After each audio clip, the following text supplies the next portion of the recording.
Muy buenas tardes. Agradezco al Premier Ernesto Álvarez por esta entrevista al Diario Expreso.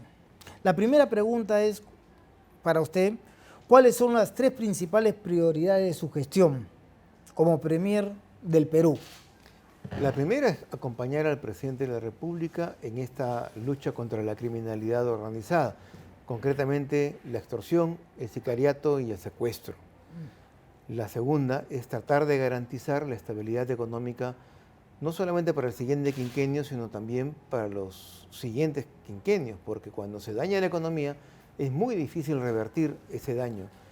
Y por último, tratar de garantizar elecciones pacíficas dentro de un clima que evite la confrontación innecesaria para que los electores puedan informarse en la medida de lo posible de las diferentes opciones y puedan elegir lo menos dañino para nuestro país.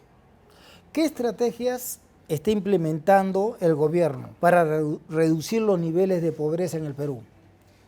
En principio, lo que se está atacando es la criminalidad, que es el mandato inmediato. Pero la pobreza en el Perú se tiene que reducir con la actividad privada. O sea, el Estado, está comprobado, no crea riqueza. Es la actividad privada en la que crea riqueza. El Estado lo que tiene que hacer es promover la creación de riqueza de esos privados con obras de infraestructura. En nuestro país hay una brecha inmensa de carreteras, de ferrocarriles, de energía, y hay también ciertamente grandes problemas en cuanto a la flexibilidad laboral, en cuanto a la descentralización que ha sido un fracaso en nuestro país, pero que ningún gobierno ha querido enfrentarlo. Es posible que nuestro gobierno, que es provisional y que en realidad tenemos menos de 9 meses, menos de 8 meses de tiempo, porque una vez elegido el nuevo gobierno, ya prácticamente la ventana de oportunidad se reduce al mínimo. Al mínimo. Por tanto, lo que quisiéramos dejar son bases para que la economía, la descentralización, la flexibilidad laboral, los incentivos, la promoción de la actividad privada puedan resurgir en el próximo quinquenio. ¿Qué medidas se están tomando para combatir la corrupción en el sector público? Es uno de los problemas. Exactamente. La corrupción grandes. del sector público, a mi manera de ver, gira en torno al poco incentivo que tienen los funcionarios de mantener sus cargos y un criterio o un concepto de falta de justicia que hay en nuestro país. Me explico. En nuestro país es muy difícil lograr una sentencia condenatoria. El funcionario corrupto tiene muchos mecanismos, y peor aún con el nuevo Código Procesal Penal, muchos mecanismos para evitar no solamente la investigación, sino la sentencia condenatoria. Los condenados, generalmente, los pocos condenados, generalmente son obra o resultado de procesos donde la evidencia era prácticamente inobjetable. Y aún así son procesos de varios años. Por tanto, ¿qué incentivo existe para un funcionario público para que no robe, para que no delinca, si su cargo de por sí no tiene relevancia social? Hasta los amigos del barrio le dicen, oye, estarás aprovechando tu situación. Entonces, hemos llegado a un momento en que la misma sociedad ha normalizado la corrupción. Y el sistema de justicia es incapaz realmente de dar señales. De combatirla. De combatirla y dar señales inequívocas de que hay un alto porcentaje de que si has cometido delito, lo termines pagando. Otra pregunta es, ¿cuál es la coordinación que están haciendo entre el gobierno central y los gobiernos regionales? Para mejorar esta coordinación, porque parece que hay un teléfono malogrado entre los gobiernos regionales y el gobierno central. Bueno, ya ha habido 2 reuniones del presidente de la República a las cuales yo he podido asistir con los gobernadores regionales. Y en Huánuco, el próximo mes, en noviembre, va a haber una especie de cumbre del Ejecutivo con los gobiernos regionales, en el cual vamos a seguir recogiendo necesidades de ellos y tratar de implementar en la medida de lo posible partidas presupuestales para subsanar las deficiencias más saltantes de aquellas necesidades de infraestructura, por ejemplo.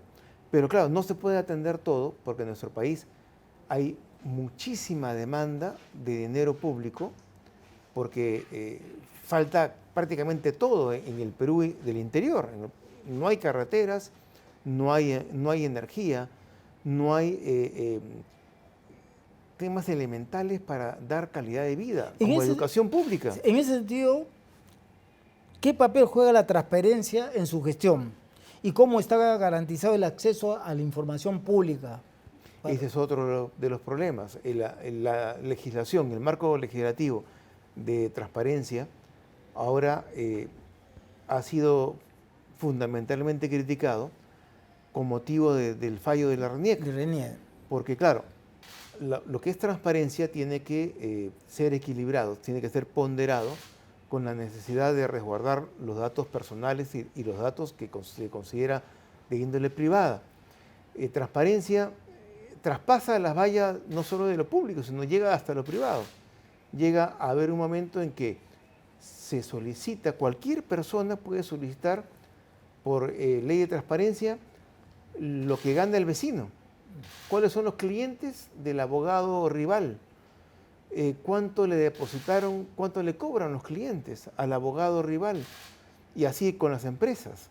Entonces es una exageración, porque ya no hay una legítima razón que justifique el pedido de información.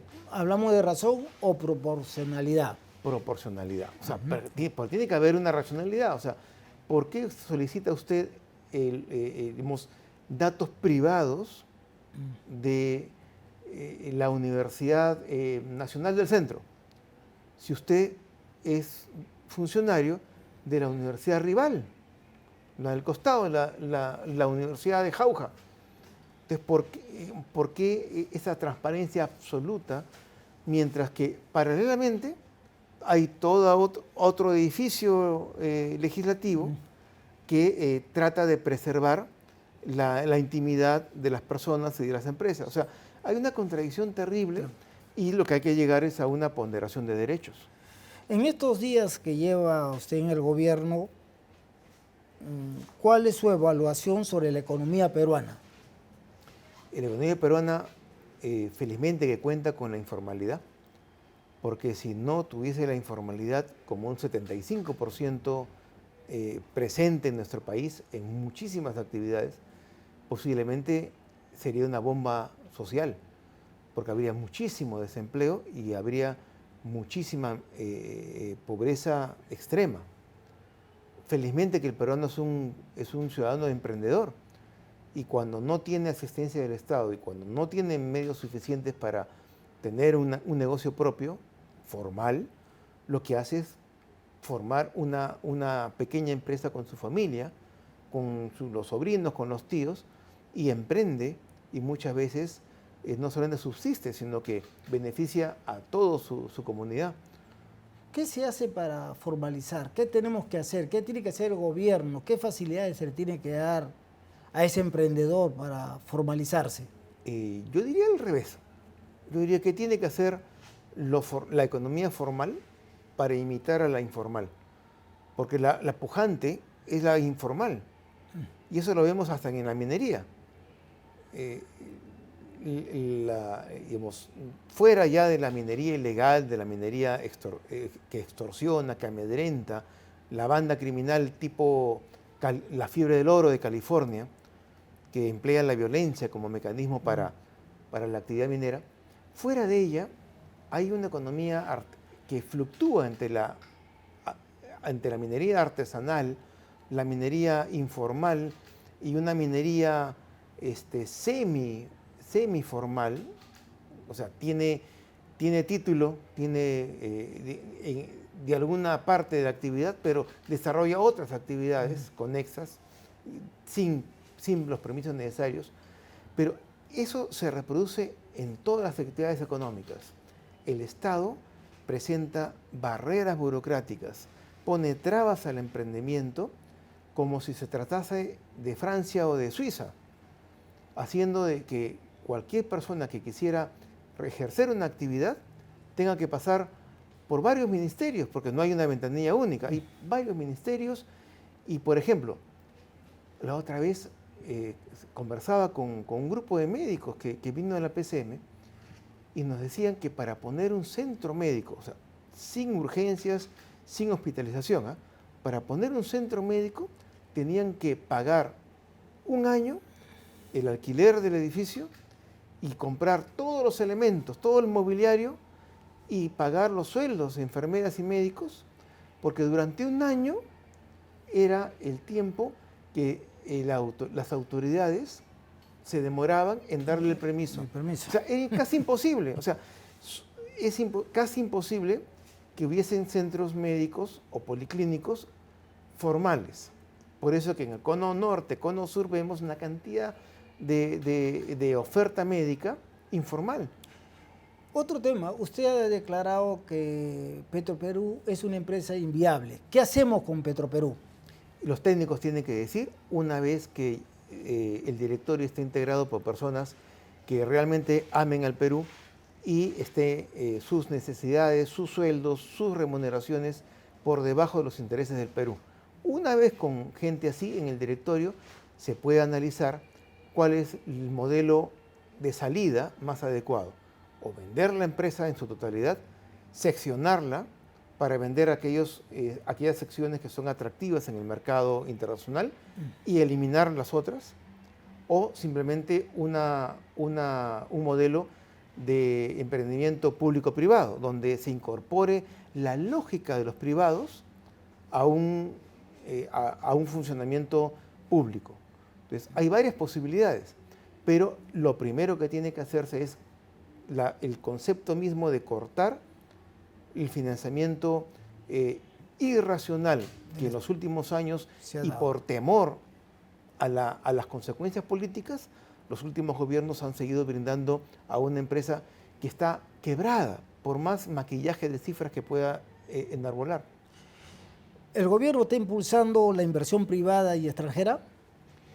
Este gobierno no ha tenido tiempo en sus 17 días para actuar de una manera significativa. ¿Lo está pensando, analizando? Sin embargo, el Ministerio de Relaciones Exteriores ya está preparando una visita del señor presidente, de la ministra de Economía y del ministro de Relaciones Exteriores para Estados Unidos. Concretamente, ayer el presidente Gerí ha tenido una llamada telefónica con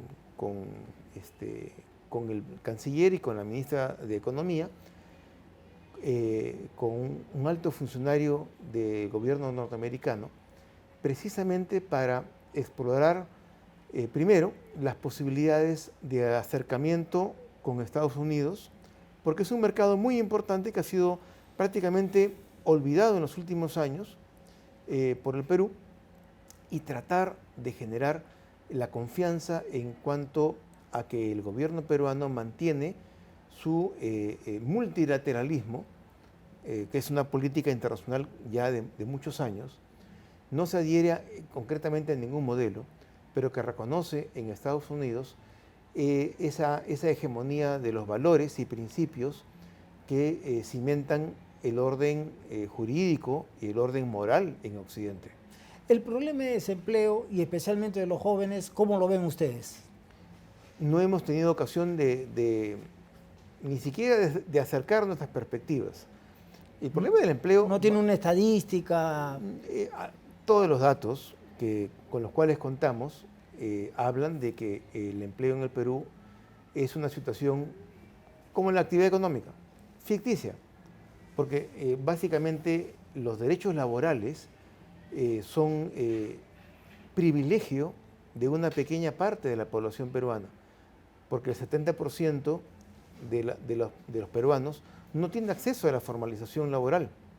Por tanto, estamos hablando de que los 300.000 o 350.000 jóvenes que cada año salen al mercado laboral no tienen posibilidades de acceder a ninguna plaza o a ningún lugar donde se pueda garantizar de alguna manera derechos, porque o tienen los regímenes regulares o simplemente en virtud de su formación universitaria, su formación académica o técnica, solo tiene acceso a trabajar por orden de servicios, que es el antiguo contrato de servicios no personales, que en Navidad no tienen ni siquiera un panetón. Recibo de no honorarios existe. profesionales, como se dice.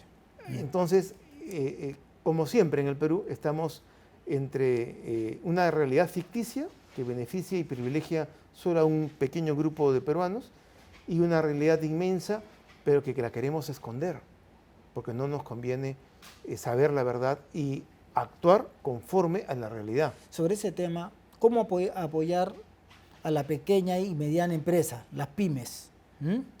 Primero, eliminar los regímenes laborales regulares para ellos. Ellos, al igual que la agroexportación, al igual que la pesca, al igual que otras actividades esencialmente diferentes de un orden regular, tienen que tener legislación adecuada, no solamente para recibir ayuda del Estado, porque en realidad las pymes y las MIPES no quieren ayuda del Estado. Lo que quieren es que el Estado no les impida progresar, no impida el emprendimiento. Entonces, esencialmente el Estado debe dejar en libertad a los agentes económicos en lugar de rodearlos con requisitos, con trabas, con barreras, de modo tal que alguien que pone una pequeña habitación para vender ceviche o para hacer una pequeña bodega o una pequeña librería en el barrio, tiene que demostrar y enfrentarse con funcionarios corruptos de Defensa Civil, del Ministerio de Salud, de forma tal que, como ahora sucede en España, por ejemplo, o sucedía en Argentina, más fácil es recurrir al subsidio de desempleo, o más fácil es estirar la mano al Estado paternalista que asumir el reto y la responsabilidad de satisfacer las necesidades de la familia, emprendiendo y tomando riesgos. ¿En algún momento han pensado diversificar la economía y reducir la dependencia de los sectores de extracción? Eso ya es un tema muy ambicioso que dependerá no solamente del siguiente gobierno, sino de los siguientes gobiernos. Pero en principio, uno no decide industrializarse. Uno aprovecha las oportunidades, como aprovechó Costa Rica, por ejemplo, con pequeños elementos que requieren las computadoras modernas. Costa Rica trató de capturar de tecnología moderna para algunos componentes de las PC, pero aprovechan la oportunidad. Entonces, no es que el país, como cualquiera de nosotros, decida vender chompas. No, es que tenemos que vender lo que la comunidad internacional necesita. Pero estamos con los sectores extractivos, vendemos los concentrados. Claro. Entonces, claro, alguien habló, en lugar de vender cobre en concentrados, ¿por qué no exportamos cable? Cables. Perfecto. ¿Alguien nos podría comprar cable? Claro, como nuestra escala industrial es muy pequeña, el cable que produciríamos sería mucho más caro que el cable que ya produce China o que ya produce Singapur o Vietnam. Pero no se puede hacer tratados para que los grandes países nos compren industrializados pongan acá. Esa es otra posibilidad, claro, que pongan sus plantas. Pero ahí nos dirían, pero la mano de obra en el Perú es más cara que la mano de obra en Asia, en el sudeste asiático. O sea, aquí en el sudeste asiático pagamos menos en costo social que lo que ustedes en el Perú obligan a pagar. Entonces tendría que haber una zona franca industrial. Que esta es una aspiración legítima de muchas ciudades alrededor de Chancay. tratar de que las condiciones sean similares a las del sudeste asiático, concretamente China, para que haya una oferta para jóvenes técnicos peruanos y en función a eso poder convertirnos de a pocos en un país industrial. Pero como le digo, no es una decisión de Perú, ¿no es cierto? Como en el gobierno militar se dijo, vamos a producir acero. Pero claro, el acero que hacíamos era más caro que el producido con otros países. Claro, tenemos no podíamos que ser competir con Suecia. Si no somos competitivos, no... Así es, tenemos que encontrar los nichos en los cuales, por las particularidades naturales del Perú, podemos explotar. ¿Han pensado hacer algunas reformas en el sistema educativo? No, en este momento no, porque estamos abocados a lo urgente, a lo inmediato. Pero sí, sería necesario primero impulsar los programas que ya existen para mejorar la calidad educativa y concretamente mejorar los colegios emblemáticos, aquellos colegios llamados ahora bicentenarios que producen calidad en función a concursos públicos de maestros que van a ser mejor, que son mejor pagados, y concursos abiertos, convocatorias a los mejores estudiantes de su región, para que aquel estudiante inteligente, capaz, estudioso, no encuentre en la falta de dinero un obstáculo para integrar la futura élite profesional del Perú. ¿Van a fortalecer en algún momento el acceso y la calidad del servicio de salud pública? Es uno de los retos que ya el ministro de Salud tiene. Él nos ha hablado de las grandes brechas, de las grandes carestías y también de la gran corrupción que existe en el sector salud. Por ejemplo, no es exactamente del sector, pero el salud tiene más empleados administrativos que personal médico y paramédico. En ese sentido, ¿qué hacemos con el salud? Hay bastante denuncia de falta de medicina, de equipo. Es un monstruo administrativo que ha sido prácticamente el receptor de todas las, digamos, activistas de los sucesivos partidos políticos, agrupaciones o cuasi dictadores que han gobernado en los últimos años en el Perú.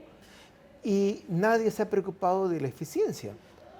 Nosotros aspiramos que por lo menos dejemos los estudios adecuados para que el próximo gobierno ya no tenga que hacer el diagnóstico, sino que los reciba, los revise y una vez que ingresa en agosto y septiembre del próximo año, pueda ejecutar decisiones, pero basadas en evidencias, basadas en realidad.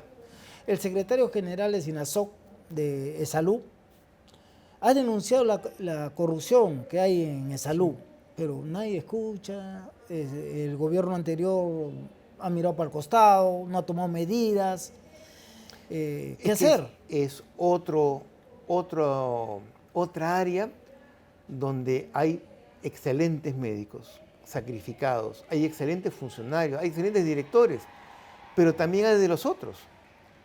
Es conocida las historias del tomógrafo famoso que pide un hospital y cuando lo tiene se malogra a los 6 meses y resulta que el funcionario que va de Lima encuentra que el amigo o el familiar del director del hospital resulta que envía a los pacientes a la calle contigua donde hay un negocio con tomógrafos. O sea, lo malograron. Le dan su comisión. Y malogran las máquinas a propósito. A propósito, y es igual con las recetas médicas. Cuando recetan medicamentos con tal marca, todo, el doctor recibe su comisión. Ahora, ¿qué hacer? Lo que tiene que hacerse es básicamente crear los incentivos para que los funcionarios y los médicos decidan que no puedan poner en riesgo el lugar que ocupan, que les da respetabilidad social, que les da jerarquía social en la comunidad a la que sirven, por corromperse. Pero para que eso ocurra, tiene que haber una supervisión permanente y tiene que haber castigo al que se corrompió y al que se juzgó con pruebas que había cometido el delito. El problema en nuestro país es de que el que comete delito no paga su pena, no es llevado a un proceso judicial. Y si es llevado al proceso judicial, no logra la condena. Y si no logra la condena, regresa con un amparo al mismo puesto y el sector salud tiene que pagarle todos los sueldos que no percibió. Estamos en un círculo vicioso. Es un círculo vicioso. Entonces, el bajar los índices de corrupción en salud requiere mejorar, reformar la administración de justicia. Por eso que en alguna entrevista hace poco dije yo que la clave del país es la reforma profunda de toda la administración de justicia, comenzando por los códigos procesales, Sí. que son hechos específicamente el civil, para no hallar una solución jurídica, y el penal, para hacer lo posible para que no haya una sentencia condenatoria. ¿Cómo mejorar las condiciones laborales de los profesionales de salud y educación? No se puede pagarles más. O sea, más allá de los pequeños aumentos que puede haber fruto de trato con los sindicatos, de soluciones arbitrales inclusive, pero no se puede, el Estado no es un Estado que muchos recursos, recordemos que en realidad, a diferencia de Colombia y Chile, solo el 30% de la actividad paga impuestos. El resto paga solamente impuestos indirectos. Pero vamos al mismo tiempo, así es. al mismo punto inicial. ¿Cómo mejorar? O sea, informales, mucha informalidad. Así es. Entonces no hay caja fiscal, no hay plata para pagar, para aumento. Exactamente. Ahí el problema es que como es imposible para el informal formalizarse, lo que el Estado tiene es un Estado pobre, es un Estado con arcas vacías. Lo que se tiene que hacer es tratar de acercar la formalización, la actividad formal, a la informalidad. Imitar a la informalidad, pero pagando impuestos. ¿Qué pasa si mañana o más adelante cae el precio del cobre? El Perú sufriría enormemente, pero ojalá que Dios nos proteja y no suceda esto antes de que un gobierno... Dios es peruano, dicen. Si no es peruano, por lo menos el Papa lo tiene que hacer. Y tenemos que rezar para que este margen que nos da el precio alto de cobre le permita al siguiente gobierno implementar políticas sostenidas durante 2, 3, 4 años para tratar de generar nuevas fuentes de riqueza como Tía María, como Conga, como tantos proyectos mineros. ¿Que están paralizados ahí? Que están paralizados por agitadores profesionales. O sea, porque ya con la ley y con la jurisprudencia de la consulta previa, con las normas medioambientales que el Perú ha suscrito, convenciones internacionales, etc., ya no hay duda sobre que la gran minería pueda servir a los intereses del Perú. El canon minero es un instrumento fundamental para el desarrollo. Oponerse a la gran minería, a la que sí cumple estándares ambientales, la que sí cumple compromisos con las comunidades, es prácticamente traicionar al Perú en este momento. ¿Qué acciones está tomando el gobierno para enfrentar el avance del crimen organizado y la inseguridad ciudadana? Lo que hemos hecho en estos 17, 18 días, esencialmente es formar comités tratando de articular los esfuerzos aislados que se llevaban a cabo la policía en forma aislada a los alcaldes. Entonces hemos unido Ministerio de Interior, Policía, Fuerza Armada, alcaldes, juntas vecinales en un comité operativo. Al mismo tiempo, como la extorsión y el sicariato son como el terrorismo, son delitos que no se ven en la calle, hemos personalmente presidido la primera reunión entre los servicios de inteligencia del MININTER, de la Policía, del Ejército, Marina y Aviación. ¿Cómo han encontrado los servicios de inteligencia? Es público de que los directores de la Dirección de Inteligencia de la DINI han sido sucesivamente descabezados por los gobiernos. Cada gobierno por lo menos traía su director. O sea, se desprofesionalizó el sector de forma tal que los que le dan información y aquella estructura que ya había sido creada de la propia DINI a nivel nacional se perdió.